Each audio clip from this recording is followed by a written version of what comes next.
Mesdames et messieurs, bienvenue à ce journal de la télévision Isanganiro.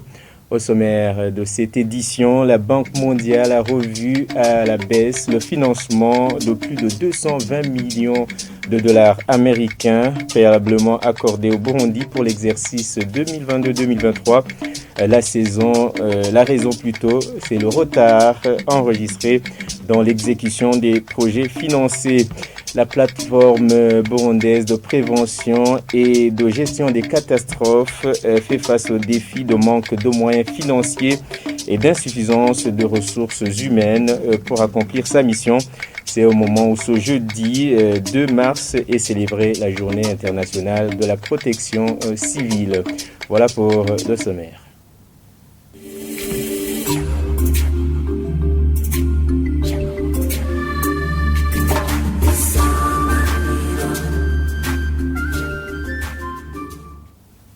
Le président de la République du Burundi condamne et rejette fermement l'homosexualité au Burundi.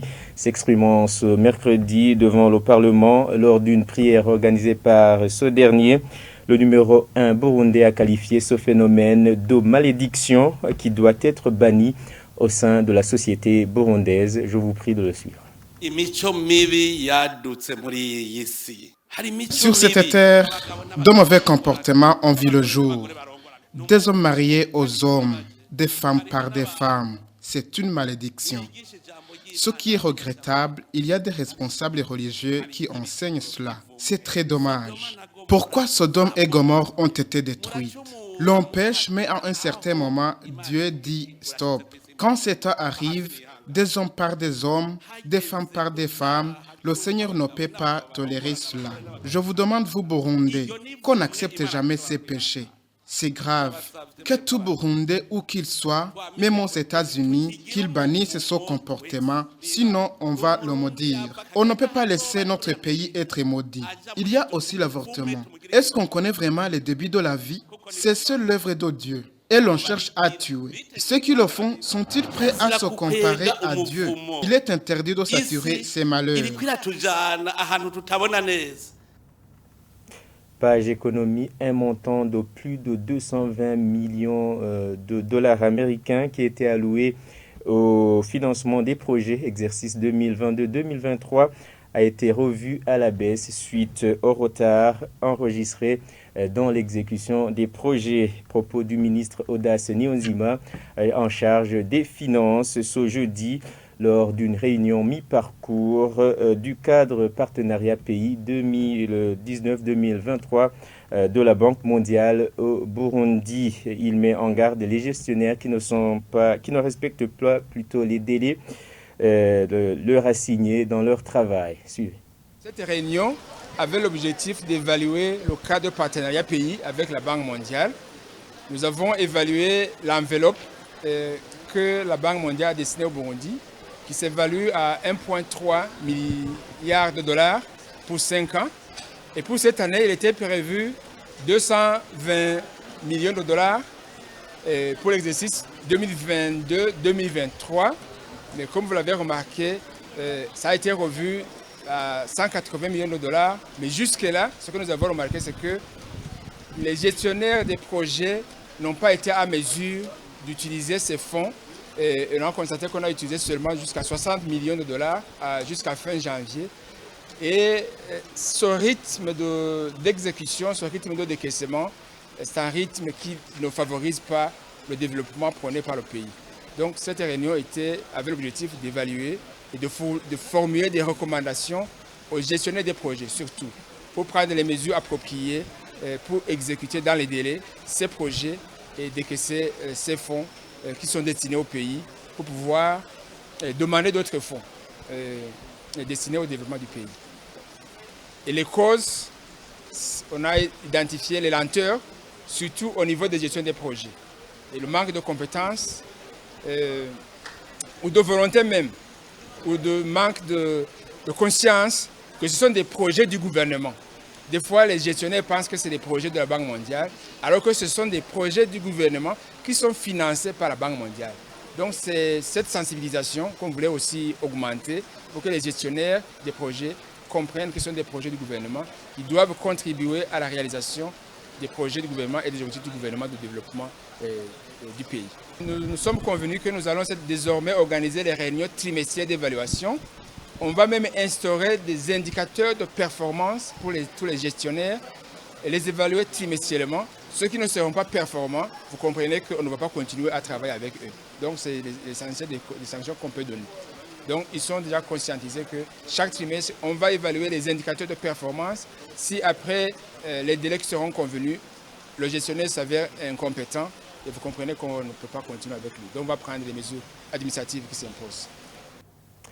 Le manque de moyens financiers et l'insuffisance des ressources humaines sont parmi les défis qui hantent la plateforme de prévention et de gestion des catastrophes dans ses missions.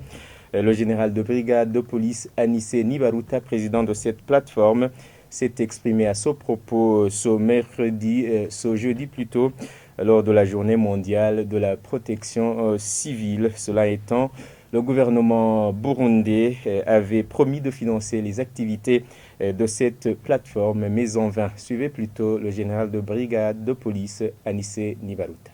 Les moyens ne sont jamais suffisants, mais la plateforme nationale est un cadre d'échange d'expériences et un cadre de mobilisation des ressources pour la mise en œuvre des actions de préparation et de réponse aux urgences. Ensemble avec les membres de la plateforme nationale, nous coordonnons ces actions pour le retour dans leurs ménages des victimes des changements climatiques qui sont à Gatumba, Rumongue et ailleurs.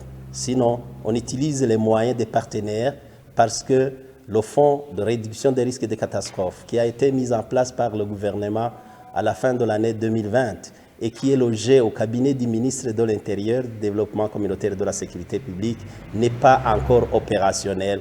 Et le jour où ce fonds sera alimenté, c'est là où on va faire les actions de mitigation des effets du changement climatique à travers tout le pays. Mais présentement, on développe des projets de réduction des risques de catastrophes qui visent la résilience communautaire et on s'est inscrit aussi à la résilience urbaine et on utilise les fonds qui sont fournis par des partenaires. Toujours dans la même rubrique environnement, des glissements de terrain menacent la population riveraine du ruisseau Nyamivoa, c'est à Kigobe Sud, à Bujumbura.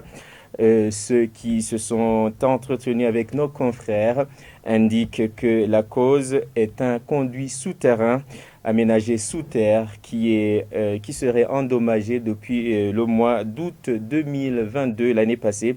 Les habitants de cette localité sollicitent une intervention des organes habilités. C'est un reportage signé Jean de Dieu Irakote. Ces glissements de terrain s'observent le long du ruisseau d'Inyamivoa, particulièrement tout près de la rivière Nahangwa dans laquelle il se jette. Cet habitant décrit la situation actuelle. Nous avons peur parce que nos maisons seront bientôt détruites. Nos parcelles sont déjà démolies. Les arbres sont déjà emportés par la pluie. Tout ça, c'est grave. À l'origine de ces glissements se trouverait un conduit d'eau de ce ruisseau, abîmé depuis le mois d'août 2022, comme le rapporte cet habitant qui affirme avoir avec ses voisins écrit à la plateforme de prévention et de gestion des catastrophes. Ils appellent au secours. Nous avons écrit au président de la plateforme des risques et de catastrophes. Ce qui nous a poussé, c'est le caniveau détruit par des eaux pluviales, par des eaux isées, par des eaux... On n'a pas eu de suite. On attend la réponse jusqu'à aujourd'hui. Nous attendons la construction, nous attendons la réparation du caniveau.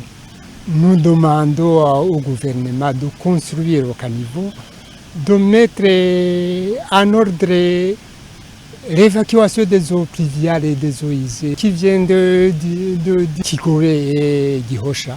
Il y a glissement de terrain, il y a menace aussi des ménages qui habitent à côté de ces eaux. Il y a la sécurité aussi des habitants qui est menacée. Alors nous implorons beaucoup aux autorités compétentes de nous secourir et de venir à notre aide. Ce conduit souterrain a été aménagé depuis près de l'hôpital militaire d'Okamenge et d'après la population environnante, il aurait été aménagé suite au ravage que ce ruisseau aurait causé à la morgue de cet hôpital des années 2000. Tout le plaisir était pour moi de vous présenter ce journal et bien c'est par ici que nous clôturons celui-ci. Merci de nous avoir suivis et bonne suite des programmes sur la télévision Isanganiro.